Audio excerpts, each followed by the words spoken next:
Okay, guys, quick update on the Wolverine cut that I mentioned that I was going to be working on.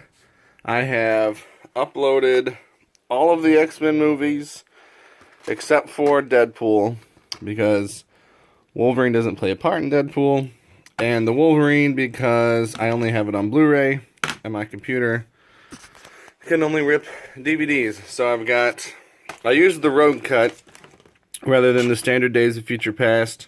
Don't know offhand if that's going to make a difference or not, so I'll double check through that before I'm finished. But I've got X-Men Origins Wolverine, First Class, Apocalypse, Logan, and then the original trilogy all in here. And the idea is I'm calling this the Wolverine Cut. So this is all from Wolverine's perspective. So if there's something that he doesn't have anything to do with, I'm going to take it out. If there's the flashbacks of Xavier and Magneto that were at the beginning of X3 when they go to meet Jean Grey, nothing to do with Logan. He would have no idea about that, so I took it out. The post-credit scene of Xavier being transported into his twin brother's body or whatever that was, that's out, because he didn't know about it. So, I'm not done doing that yet, but that's the idea, is that it's just going to be from his perspective for the most part. So, obviously X-Men, there are some stuff that happens that he doesn't know about at the time, but it's relevant to that story that it's telling about Wolverine. So that's going to stay in, otherwise it would just be confusing to watch. But the little extra snippets and pieces and bits that don't really service the story itself and don't have anything to do with Wolverine are getting cut out. So I have a very rough 11-hour cut right now without the Wolverine in it yet. So this is where we're at. Just a quick run through. We've got the beginning of X-Men Origins, where he first develops his powers. We've got the beginning of the montage going from the Civil War to World War I and World War II. And then after the World War II segment, we go to his scene in First Class. So this is the only bit of First Class that's in here, is this one scene between wars. Then we go back to the montage for the Vietnam War. And then we get the bulk of X-Men Origins Wolverine. And this is the end of that movie. Then from there, I took out I had the Deadpool after credits scene on my DVD, not the Japan one. If I get a hold of a copy that has the Japan one, then I'll rip that in there and put it in. But I feel like it's not a significant piece missing, so I'm not going to actively seek it out.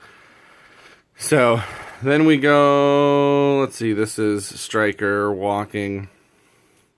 I don't really need to leave this in. It doesn't add anything to Wolverine's story, so I'll go ahead and take that out. Then we go to X1. So we've got Rogue meeting him. I cut out the beginning. That was the Magneto flashback. And I even cut out the opening scene of Jean Grey speaking to Congress or whoever it was. Maybe it was just a press conference. Because that doesn't pertain to Wolverine. So I feel like his part of X1 starts here. So that's where we start.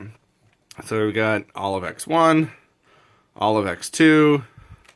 I might take out some of the flashbacks to the Weapon X program, because in this cut we'll have already seen that with the different, the differences that were in Origins. But I might leave it in just to show that his memories are fuzzy and not accurate. So we've got X2 and then all of X3. And then this would be where Wolverine will go, but that's not in yet. So I move to Days of Future Past. Now I haven't really looked through this yet, but it starts in our time. So I'll cut the parts before Logan goes back in time and put those, I'll probably just take them out. But once Logan goes back in time, I'll leave the rest of the movie intact, so it will be chronological from Wolverine's perspective. So we go up until he wakes up. So he's still in the water. Magneto's put him in the water. Then before I cut it, before he wakes up, we show the mid-credits scene of Mystique posing as Stryker, finding him, and then his apocalypse scene, because that is now in the new timeline. So this happened after he went back in time, but before he woke up. And then we cut to him waking up in the X-Mansion, and everything's different now. And then we have Logan to close it out. So I've got a little bit of editing to do still. Like I said, this is just a very rough cut. 11 hours with the Wolverine in there. It'll be a little over 13. And there you go. There's your hopefully quick-ish update. Hope you have a good day.